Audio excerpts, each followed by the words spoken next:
The Premier League has proven itself to be the most difficult and demanding league to hack for fairly decent and even the most gifted players in world football. Many old-school football fans will gladly argue that no player has truly proved themselves until they've cut their teeth on the flying tackles and tricky weather conditions of English shores. The speed, physicality, and the notorious fixture schedules of the Premier League has gotten the better of several footballers, in addition to huge expectations from the passionate fans which can have a bearing on a player's mentality. While the likes of Cristiano Ronaldo, Thierry Henry, Sergio Aguero, and Didier Drogba were never overwhelmed by the occasion on their way to becoming certified Premier League legends, there have been a whole host of world-class players who failed to cut it in England's top tier. These players were simply let go as youngsters or in their supposed peak years due to apparently being not good enough. Welcome to Football Attitude's 11 Premier League flops who proved themselves elsewhere. 11. Juan Cuadrado.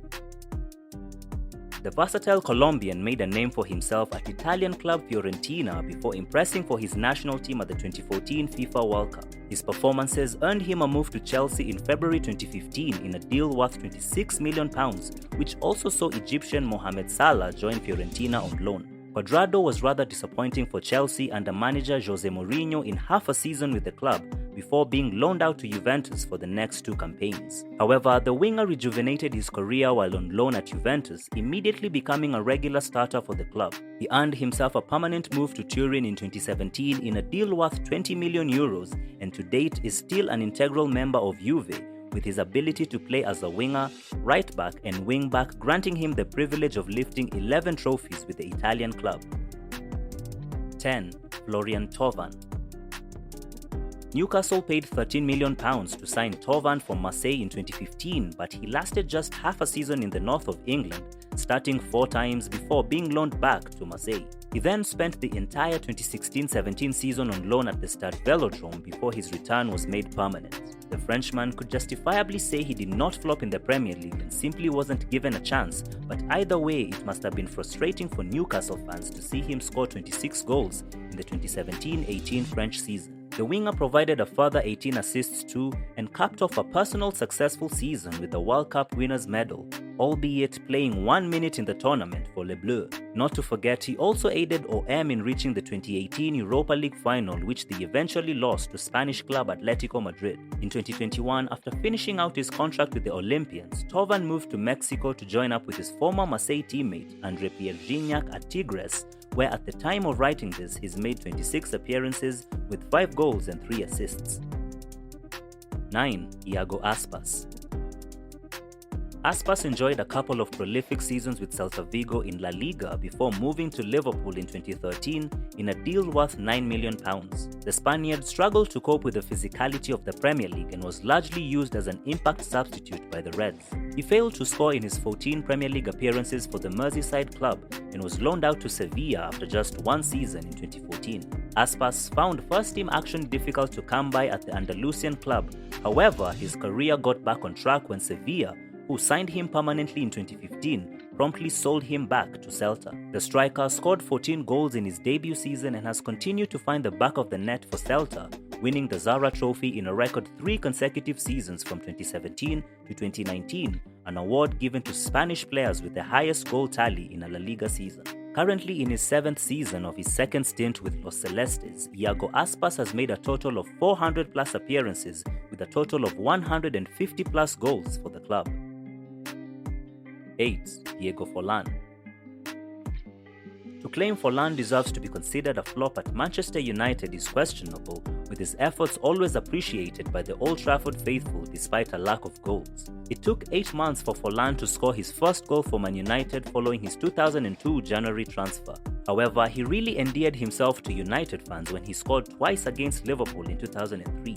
Unfortunately, the Uruguayan striker was never prolific during his time in the Premier League and was often used in the cup competitions by Sir Alex. He was sold to La Liga club Villarreal in 2004, where he proved his class on the continent by winning the European Golden Boot as Europe's top scorer, together with the Pichichi Trophy for La Liga top scorer, a total of 25 goals in his debut season.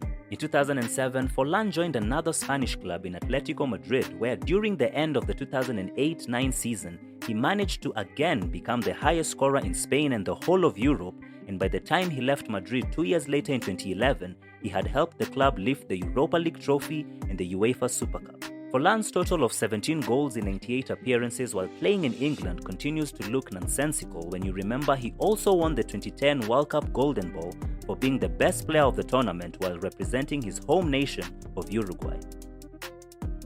7. Radamel Falcao.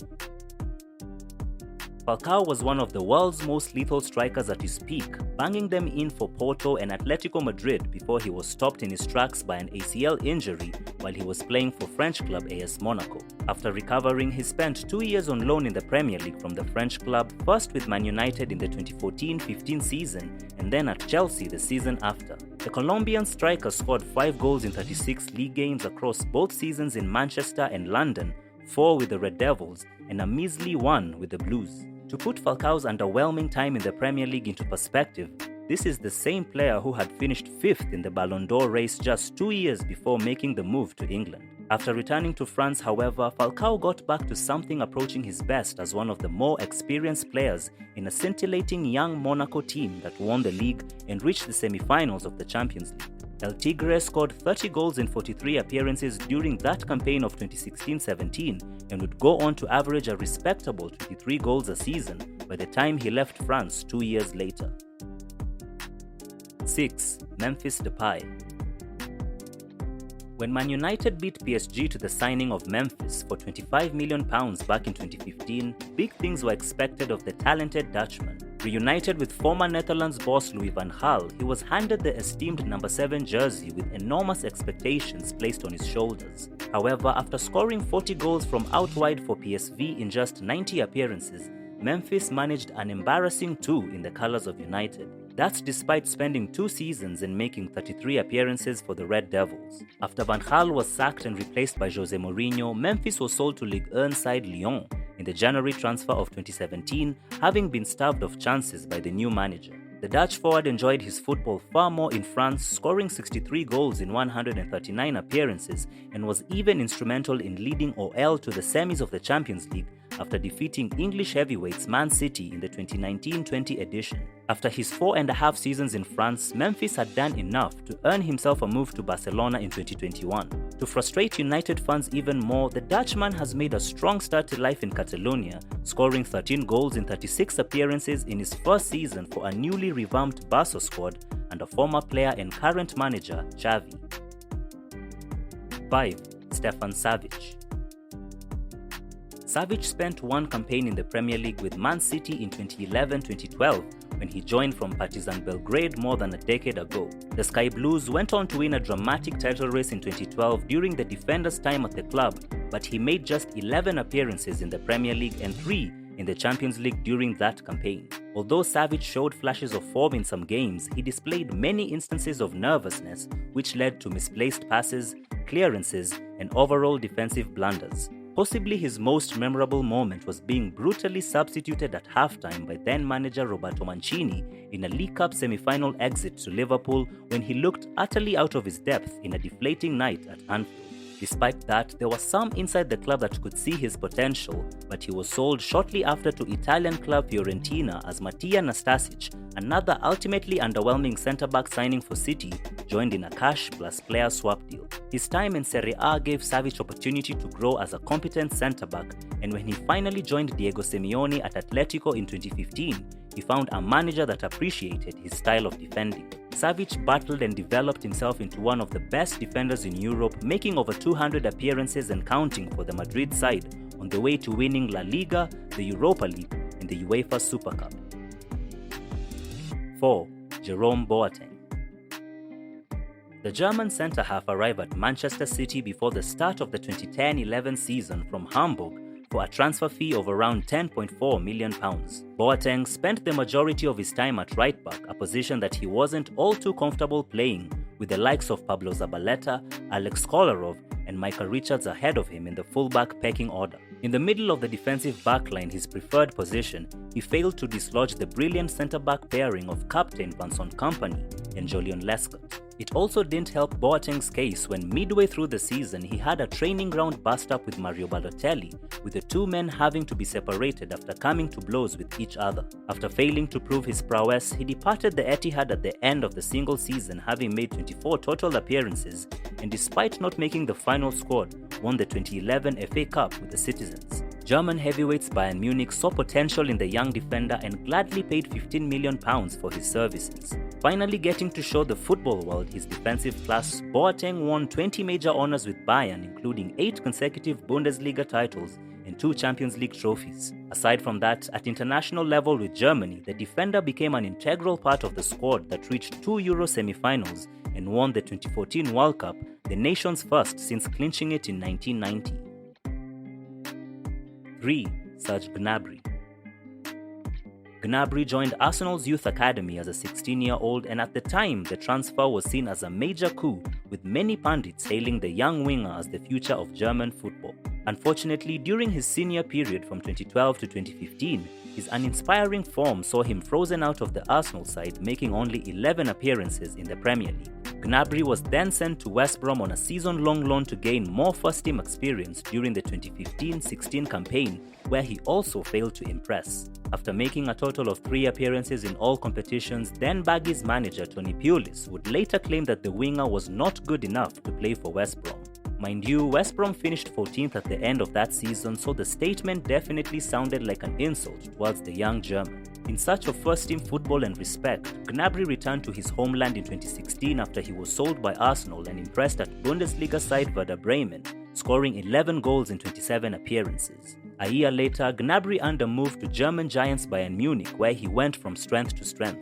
The winger even scored 9 goals in 9 matches during Bayern's Champions League triumph in 2020, including 4 goals away at Arsenal's city rivals Tottenham Hotspur. Now a consistent starter for the Bavarians, Gnabry has lifted 4 consecutive Bundesliga titles, 2 German Cups, and other individual awards. Not bad for a player once deemed not good enough for West Brom. 2. Gerard Piqué. Some may argue it's unfair to call Piqué a Premier League flop, as his spell at Man United was rather brief, but the Spanish centre-back still spent 4 seasons at Old Trafford, even though he didn't appear in that many games. His displays as a 20-year-old in the 2007-8 season, though, were more than enough for legendary United boss Alex Ferguson to write him off as any kind of future prospect. Most notably, Piqué started in a disappointing 1-0 defeat to Bolton Wanderers in November 2007, a match that saw the Spaniard have an absolute stinker.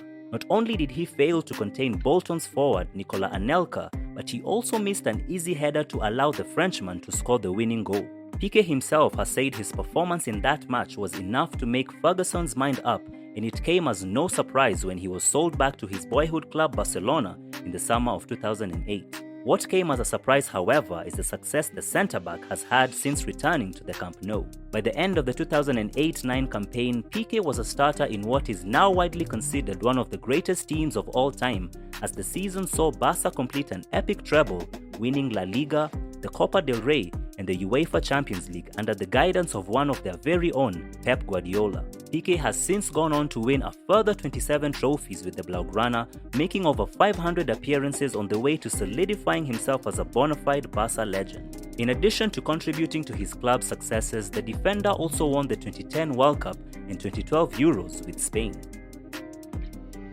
1. Angel Di Maria. Another disappointing signing by Man United, Di Maria joined the Premier League giants from Real Madrid before the start of the 2014-15 season in a deal worth £60 million, a then record fee for the club. Having helped Los Blancos achieve their 10th Champions League crown the previous season, the Argentine was tipped to be one of the signings of the summer and actually enjoyed a brilliant start to life in England. The problems began when manager Louis van Gaal decided to move him away from his preferred position on the wing and into a more central role where a player famed for his dribbling skills would sometimes find himself with his back to goal. Things would get more serious when burglars attempted to rob the house that Di Maria and his family were living in Cheshire, with this episode proving to be the final nail in the coffin. After failing to make a smooth transition to English football, Di Maria was eventually sold to French big boys PSG. While in Paris, the winger has prospered and found the consistency that proved so elusive at United, helping the club win 5 Ligue 1 titles, 5 Coupe de France trophies, and 4 Coupe de la Ligue. He also aided PSG to their first ever Champions League final in 2020, where they were unfortunately beaten to the crown by Bayern Munich. He would follow up those performances by being instrumental in Argentina's Copa America triumph in July 2021, with his brilliant goal deciding the tournament in the final against rivals Brazil.